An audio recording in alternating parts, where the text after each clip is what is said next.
సంధ్యాదీపారాధనలో వచ్చును తల్లి మహాలక్ష్మి, వచ్చును తల్లి వరలక్ష్మి.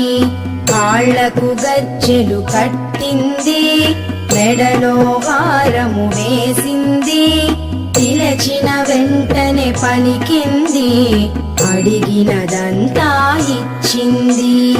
సాయంకాల సమయములో సంధ్యాదీపారాధనలో వచ్చును తల్లి మహాలక్ష్మి, వచ్చును తల్లి వరలక్ష్మి.